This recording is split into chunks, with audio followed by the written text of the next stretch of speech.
भगवान का अविनाशी अंश है, तेरे को कुछ नहीं चाहिए प्यारे। तू शरीर भाव में स्थित हो गया इसलिए चाहिए, कुछ नहीं चाहिए। जिस दिन जो ठान लेगा वैसे ही होगा। कई वर्ष अन्न नहीं पाया गया। भ्रमण में क्या मिलता, कभी जब कोई पूछता वैसे तो उबली हुई आलू या इतना गुड़, या कभी कोई हफ्ता 10 दिन में दूध थोड़ा दे देता, कोई फर्क नहीं पड़ता। काफी समय तक भगवती भागीरथी के परम पावन दुग्ध का पान करके जैसा इस शरीर को बनाना चाहो 10 दिन केवल कष्ट लगता है। जैसे अन्न छोड़ो तो 10 दिन परेशानी, फलाहार छोड़ दो केवल जल पे आ जाओ तो 10-15 दिन परेशानी, इसके बाद शरीर उसी में सेट हो जाएगा। वो उतने जल की खुराक में अपने जीवन को चलाने लगेगा। घबराते हो केवल कि ऐसा कैसे चल सकता है, सब सहन करने की कोशिश करो, सब सह लोगे।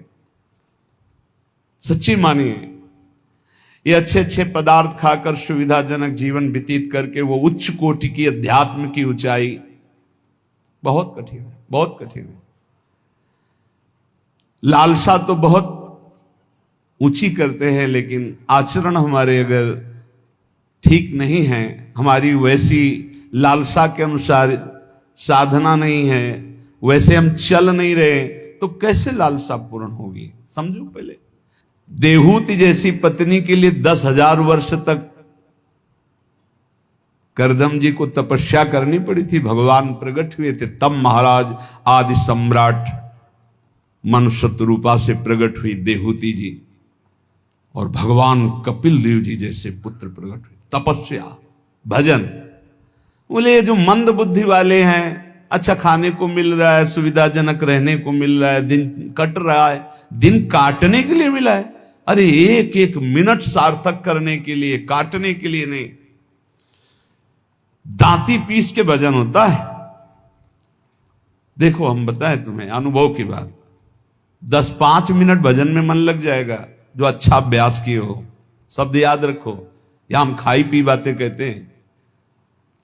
अगर भजन का अभ्यास अच्छा कर रहे हो तो 10-5 मिनट, बहुत बहुत 20 मिनट घसीट ले।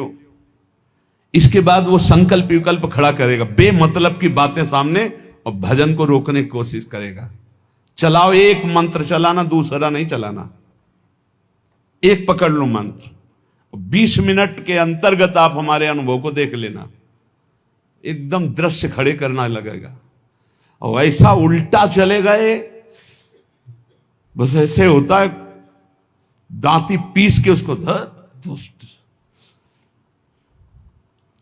बार बार लड़ो, बार बार उसको परास्त करो, उसको बार बार परास्त। बेमतलब की बातें, बेमतलब का दृश्य, बेमतलब की घटनाएं उपस्थित करके वो मंत्र को रोकेगा। चलाओ, ये भगवत मार्ग की बात कह रहा हूं। अब 1 घंटा निकालो आप ऐसे युद्ध में, फिर आप खड़े हो आसन से तो ऐसे खिड़की में गर्दन जाएगी। पहले कुछ देख लें, कुछ सुन लें, कुछ, और नहीं है तो ये वो अभ्यास कर ही नहीं सकता जिसके पास मोबाइल है, नहीं कर सकता। क्योंकि जब वो स्थिति आती है ना, दांती पीस के इसको जबरदस्ती बस में करने की, पक्का समझो ऐसे ही करना पड़ता है।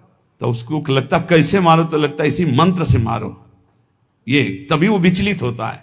बार बार पसीना आ जाता है, माथे पे नहीं, मन पे पसीना आ जाता है, थक जाता है।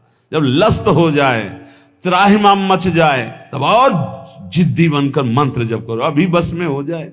नहीं, इस मन को दुलार करना है, मन के अनुसार चलना है, और भजनानंदी की लिस्ट लगानी, लिस्ट यही लगानी है ऊपर से। महान भजनानंदी, महान त्यागी संत, सुनना ये चाहते हैं और लड़ नहीं सकते 5 मिनट युद्ध इस मन से। बड़ा विचित्र खेल। तो बोले ये जो मंद प्राज्ञ है, ये निर्णय करने वाली कुछ नहीं, कुछ समय के लिए ये शरीर मिला है, लड़ ले जीत जाएगा, प्रभु की प्राप्ति कर लेगा। और अगर इसके दुलार में रहे तो मरेगा, जाएगा, छूटेगा शरीर। तू अविनाशी, ये विनाशी, तेरे साथ कभी नहीं रह सकता।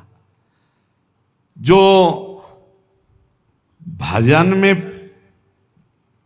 प्रधान भाव रखे हुए वही उत्तम भाग्य वाले। श्रीपाद कह रहे मंद प्रज्ञास्त एवात्र मंद भाग्यास्त, अगर मंद बुद्धि तो मंद भाग्य, और तीव्र बुद्धि आप भजन के लिए निकले। भजन जब हम देखा कि शून्य जैसा हो गया मन, न मंत्र पकड़े न नाम पकड़े न कुछ नहीं, बस जिद, वो भी जिद्दी है।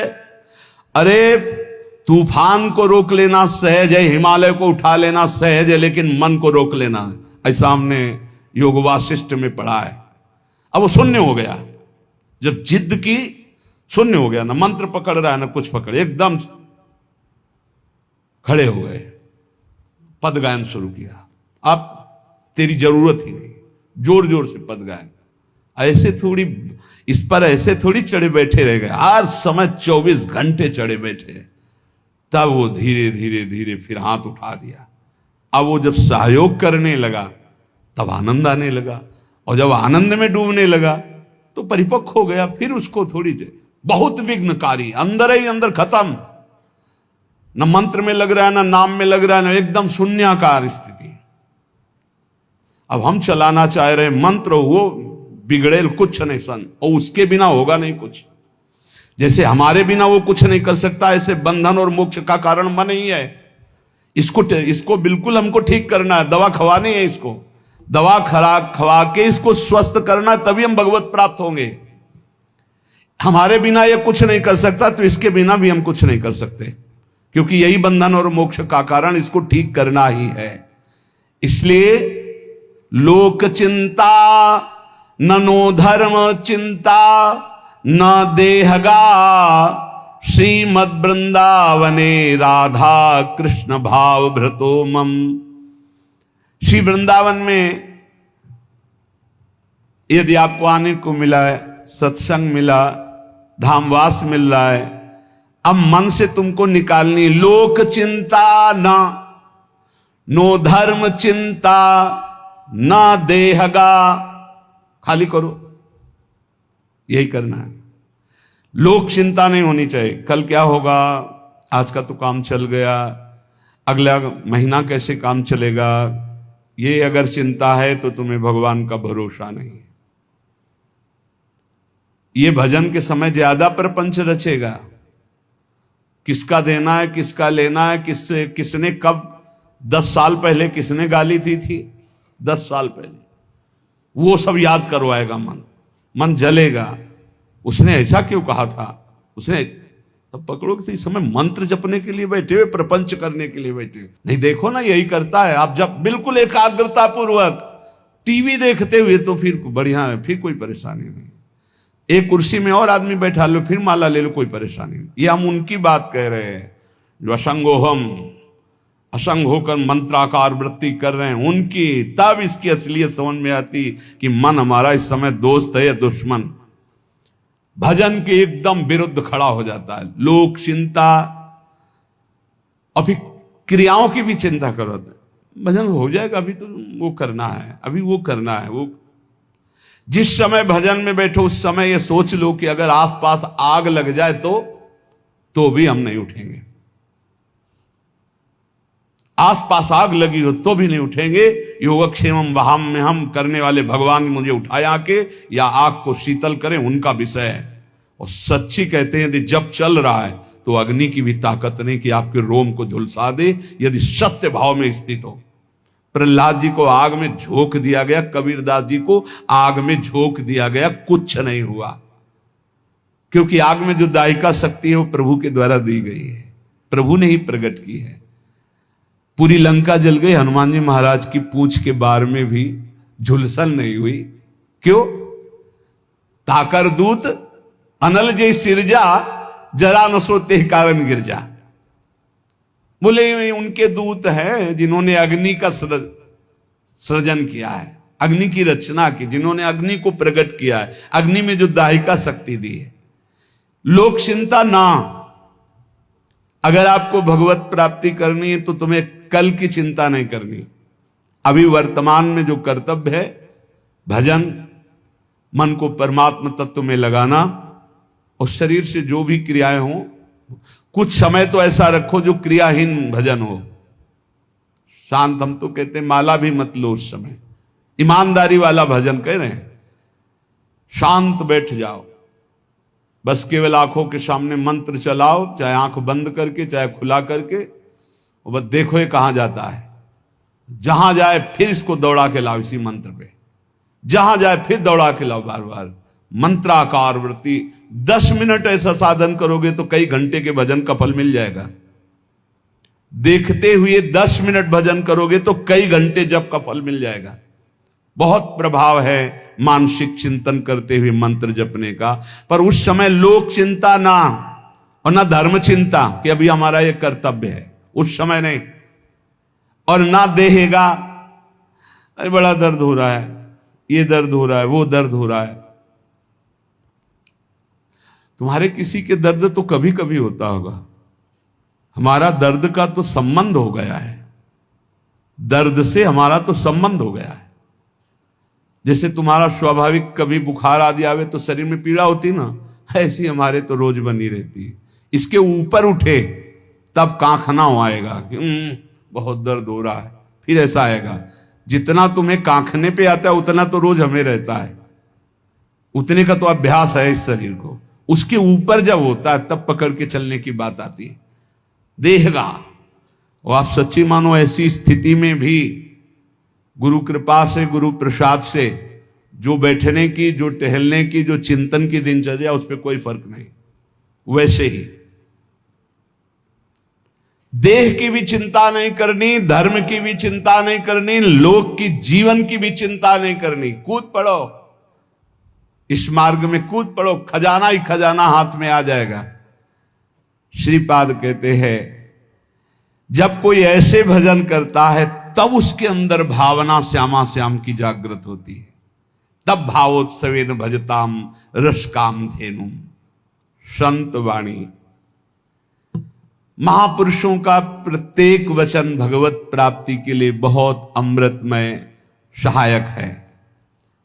कह रहे हैं अंधी करोमि भुवनम बधरी करोमि धीरम सचेतनम चेतनताम नयामि कृत्यम न पश्यति नयेन हितम शृणोति धीमान धीतमति ना प्रतिसंदधाति। जो व्यक्ति बात बात पे क्रोध करता रहता है वो अपने भजन को छीण कर देता है, उसका भजन फलदायी नहीं हो पाता। अंधी करोमि, वो अंधा हो जाता है और ऐसे बात बोल देता है, ऐसी क्रिया कर देता है, ऐसी चेष्टा करता है, ऐसा संकल्प बना लेता है, उसका भजन क्षीण हो जाता है। क्रोधी पुरुष का भजन क्षीण हो जाता है, वो भगवत प्राप्ति कराने में समर्थ नहीं होता। अंधी करोमि भुवनम बधरी करोमि, गुरुजन उसे बोले समझावें तो उसको गुस्सा आ जाएगा, वो बहरा हो जाता है, उनकी बात नहीं सुन, वो अंधा हो जाता है, वो चेतन होते हुए जड़ हो जाता है। बस वो मैं ऐसा कर सकता हूं, मैं ऐसा कर दूंगा, वो अपने परम कर्तव्य को भूलकर अहित की बात बोलना लगता है, गाली गलौज करना। इसलिए बुद्धिमान पुरुष को चाहिए, जो भगवत प्राप्ति करना चाहता, इस क्रोध रूपी शैतान से बचे। ये आ गया तो ना गुरुजनों की बात सुनेगा, ना देखेगा, ना समझेगा, जड़ जैसा हो जाएगा और बहुत गंदी गंदी बातें बोलने लगे, गाली गलौज, अपराध प्रवृत्ति, हिंसा आदि। जो उपासक भगवत प्राप्ति करना चाहता है इस क्रोध से बचे। क्रोध बहुत ही हानिकारक है। ये बहुत अच्छा रहेगा, बहुत पक्के हो जाओगे। जब घर से निकले तो जन्मभूमि से थोड़ा ही निकले थे कि मन ने डरवा दिया, भोजन कहां करोगे, कौन देगा भोजन। ये तो अभी तो शुरुआत ही हुई कि इसने हमारा साथ ही देना बंद कर दिया, बिल्कुल घबराहट पैदा कर दी। कहां रहोगे, कौन तुम्हारा पालन पोषण करेगा, कौन तुम्हारी रक्षा करेगा, इतने प्रश्न उठा दिए, पर कदम नहीं रुका, खड़े नहीं हुए, भागे। कहीं कोई जग न जाए, कहीं कोई देख न ले, बस भागते गए और उत्तर देते गए मन को, प्रभु जहां जैसे रखेंगे वैसे रहूंगा, प्रभु भूखे रखेंगे तो भूखा रहूंगा, प्रभु अगर पिटवाएंगे तो पिट लूंगा, प्रभु मरवा डालेंगे तो मर जाऊंगा, कदम पीछे नहीं लौटाऊंगा। पता नहीं पूर्व का कुछ होगा ऐसा। वही शब्द पूरे जीवन भर उत्तर देता रहा इस मन को। जब इसने पछाड़ मारने की कोशिश की ता उसको वही उत्तर नहीं, तो कदम आगे बढ़ते चले गए। महासहानि दुखानि सुखान्युन्मादकानि वा। अब कोई दुख नहीं है। क्यों? जैसे अपनी घर आ जाए और पता चले गाड़ी बिगड़ गई तो सुख होगा इस बात का कि गाड़ी को तो बिगड़ना ही था, पर घर आके बिगड़ी ये बहुत हुआ। अच्छा, अगर कहीं रास्ते में बिगड़ जाती तो गड़बड़ हो जाता, फिर पता नहीं अंधेरा हो जाता और हम अपने घर तक नहीं पहुंच पाते। लेकिन कृपा ये हुई कि जब घर दिखाई दिया कि आ गया तो गाड़ी बिगड़ गई तो कोई परेशानी नहीं हुई, अपनी अटैची उतारी, अपने घर आ गए। ऐसे महासुखानी, पक्का विश्वास करो, यदि आप पहले से तैयार रहोगे दुखों से लड़ने के लिए तो आप कभी प्रश्न नहीं करोगे कि हमारे साथ भगवान ऐसा क्यों कर रहे हैं। और अगर ये प्रश्न आ गया कि हमारे साथ प्रभु ऐसा क्यों कर रहे हैं, तो ना आप शरणागत हो और ना आप भगत हो। ये प्रश्न भक्त के हृदय में नहीं होते। बहुत बार सुन चुके हो। ये प्रश्न नहीं होते कि आपने दुख क्यों दिया। आज तक किसी भक्त के मुख से ऐसा नहीं निकला, आपने ऐसा क्यों किया, ये प्रश्न नहीं निकला। ये प्रश्न निकलता है जिसकी शरणागति पुष्ट नहीं होती, जिसका आत्मसमर्पण नहीं होता। तो हम पहले से महापुरुष जनों के वाक्यों से पुष्ट करते हैं, यदि आपको अभी शरीर स्वस्थ है तो खूब भजन कर लो, आगे दुख आने वाला है। लिख लो अपने लोगों की क्या भजन साधना है, जो रात दिन दिव्य भजन करते रहे। उनके जाते जाते शरीर में पूज्य पाद उड़िया बाबा जो 18 घंटे पद्मासन, 18 घंटे एक आसन में बैठे, उन महापुरुष के गुदाद्वार में ऐसा चटक गया था। वो जो भी नाम हमें तो याद नहीं है, ये इन नामों में नहीं है जो अभी लिए जाते हैं, गुदा रोग से संबंधित जो बड़ा पीड़ा देने वाला रोग होता है, पर वो होता इन्हीं गुदाद्वार के अंतर्गत, बहुत पीड़ा। पर वो ऐसी स्थिति में भी पद्मासन में अपने आसन में बैठते थे, कोई औषधि प्रयोग नहीं। बोले इसका तो केवल ऑपरेशन होता है, बोले कोई जरूरत नहीं। कई महीने तक पीड़ा देता रहा, फिर गायब हो गया। क्यों? क्योंकि उतना ही प्रारब्ध है। वो जहां अपना कष्ट भुगवा दिया खत्म हो जाएगा, बिना औषधि के खत्म हो जाएगा। हिम्मत रखना। बड़े बड़े महापुरुषों के शरीरों में कष्ट आया है तो पहले से तैयारी कर लो। भला हम कष्ट की तैयारी क्यों कर ले? क्योंकि हमें सुख भोगना है। देखो, जन्मभूमि से 5-7 कोस गंगा जी, नंगे पैर ऐसे जाया जाता था गंगा स्नान करने। छोटे छोटे बच्चे थे, साथ जाते, नंगे पैर चलाया जाता, क्योंकि गंगा स्नान करने जाए, बड़ा भाव रहता है, पवित्र भाव, जाग साष्टांग दंड। तो ये गर्मी सहते हुए नंगे पैर जा रहे हैं, गंगा स्नान करके फिर नंगे पैर आ रहे हैं। क्यों? क्योंकि गंगा जी पाप हारणी है। पाप नष्ट होगा तो क्या होगा? बोले सुख मिलेगा। सुख की लालसा से इतना कष्ट सह जा। निर्जला एकादशी रह रहे हैं, एक बूंद पानी नहीं पी रहे, कष्ट सह रहे। ये कष्ट क्यों सह रहे हैं? बोले इससे भगवान की भक्ति मिलेगी, पाप नष्ट होगा, हृदय में शांति सुख मिलेगा, धर्म बनेगा। जानबूझ करके जो कष्ट सहा जाता है, उससे जो जानबूझकर पाप किए गए वो भस्म हो जाते हैं। तो हम पहले से महासहानि दुखानि, भक्ति मार्ग में चलने के लिए पहले से कमर कस लें। हमारा अपमान होगा, हमारे शरीर में असाध्य रोग हो सकता है, हमें कोई भारी संकट विपत्ति घेर सकती है। क्यों? क्या भक्ति मार्ग वाले को ही मिलता है? नहीं, भोगना तो सबको पड़ता है, पर भक्ति मार्ग वाले को तैयारी इसलिए करनी कि लड़खड़ा के रुक न जाए, उसको इस क्षेत्र को क्रॉस ही करना है। इतना सबको क्रॉस करना पड़ता है। जैसे आगे की यात्रा बड़ी सुखद है, पर 1 किलोमीटर बहुत कष्टप्रद है, तो आप पहले तैयारी कर लीजिए। जल पी करके खा पी के तैयार कर कि अब हमको 1 किलोमीटर कष्ट में व्यतीत करते हुए दौड़ना है, ऐसे जाना होता है इस मार्ग में। तो खा पी के शास्त्रों का स्वाध्याय करके, सत्संग सुन करके, संतों के चरित्र सुनकर हम परिपक्व होते कि ऐसी भीषण कष्ट की अवस्था में भी मुझे भजन करना है। और भाग पड़ो, रुको मत। देखो, अगर इस मार्ग में तुम्हें जीतना है तो एक जिद्दी स्वभाव बनाना होगा। ये हमारे अनुभव की बात है।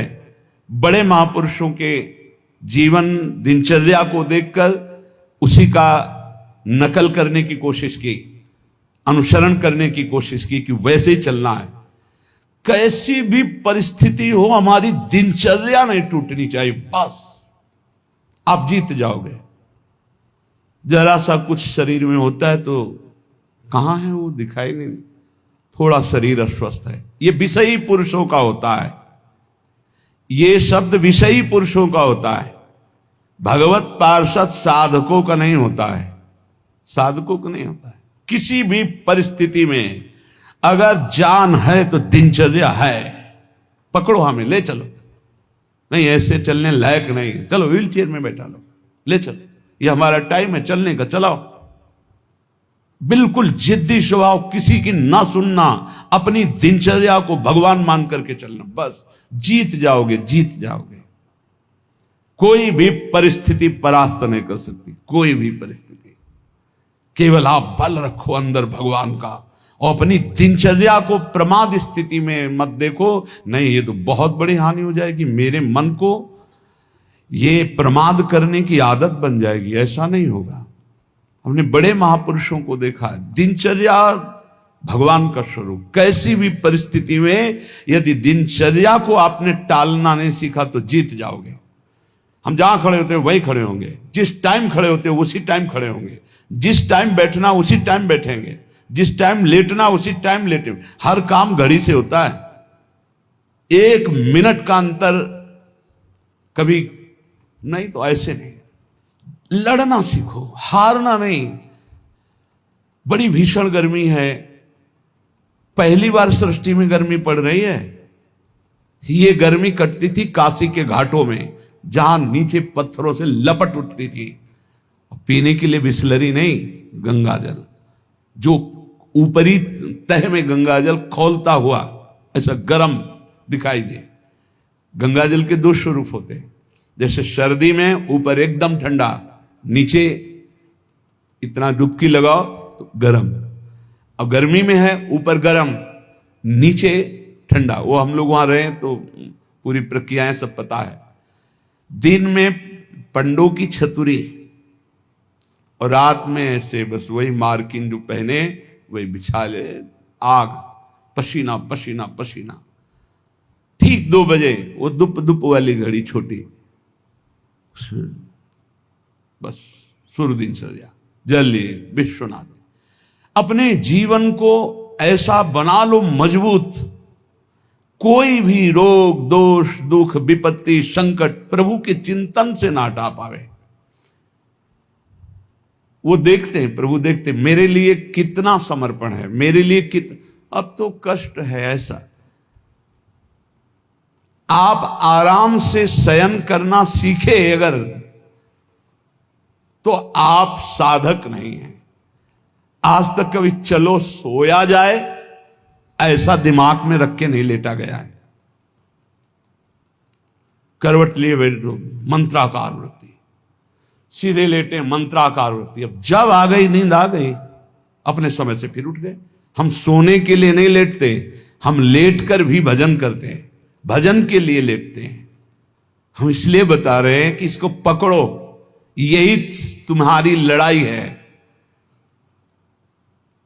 जब तुम खाली लेटोगे सोने के लिए तो काम वेदना और नाना प्रकार के विषय चिंतन उस समय हावी होंगे। और जब तुम भजन करते हुए भजन की वृत्ति में लेटोगे तो लेटे लेटे मंत्र सुन रहे हो, भजन कर रहे, कब सो गए आपको पता नहीं चला, निर्विकार स्थिति में। और जब जगोगे तो निर्विकार स्थिति में। और ऐसी स्थिति में जब स्वप्न आएंगे तो निर्विकार भजन वाले महापुरुषों का सानिध्य, भगवत प्रेमी संतों का संग। कैसे तुम्हें बताएं, एक से एक कोई दिन ऐसा नहीं जिस दिन एक से एक महापुरुषों का मिलन ना हो, एक से एक महापुरुषों का मिलन। क्यों? भगवान सब रूपों में है, उन्हीं की शरण में, उन्हीं का निरंतर चिंतन है, तो वो अपने भक्त का मनोरंजन करते हैं। भक्तों का मनोरंजन किससे होता है? भगवान से। भक्त जन मनोरंजन भगवान का नाम। तो कैसे मनोरंजन? जैसे आदमी थक जाता है तो बोले अभी लगाओ थोड़ी देर देखे, तो भक्त को विश्राम देने के लिए भगवान क्या करते? स्वप्न में अपनी दिव्य लीलाएं, कभी किसी भक्त का सानिध्य, कभी वो जगह परमानंद में डूब रहा है, आज तो हमें कबीरदास जी के दर्शन हुए, आज तो हमें महापुरुष के, आज राधा बाबा के एकदम आनंद मगन, आज तो प्रभु देखो कैसी ये लीला दिखाई, बड़े बड़े दिव्य भाव। कब? जब शयन करने के लिए शयन नहीं कर रहे, भजन करते हुए शयन कर रहे। जितना हमारा समय है लेटने का, बस उतना ही समय है, उसके अलावा नहीं। थक गए होगे आप, लेट जाओ। आसपास जैसे सेवा में जो रहते हैं, हाँ ठीक लेट जाएंगे, अभी 35 मिनट है लेटने वाले समय को, फिर खड़े हुए 4 कदम चल के आए, फिर बैठ गए, आप पूरा हो जाए, हाँ बिल्कुल समय हो गया। कांटे पे समय आया, लेट गए, कांटे पे समय आया, उठ गए। इससे आपको वो पावर मिलेगा जो आपको परास्त नहीं कर सकता। जब साधक के सुनते हैं कि वो थोड़ा स्वास्थ्य आज अनुपस्थित इसलिए, साधक का मतलब होता है कि उठ के चल ना पावे तो ए भाई हाथ जोड़ो 2 जनों से, हमको उठा के वहां ले चलो। उपस्थिति अनिवार्य है, हम वहां उपस्थित रहेंगे, हमारा ये समय उपस्थित रहने का है। बैठ नहीं पाएंगे तो सीढ़ी में लेट के सुनेंगे, लेकिन हम वहां उपस्थित रहेंगे। ऐसा जब जिद्दी स्वभाव होता है, तब माया मां की तरह दुलार करती, कहती निकल जाओ। तो महासहानि दुखानि, ऐसे किसी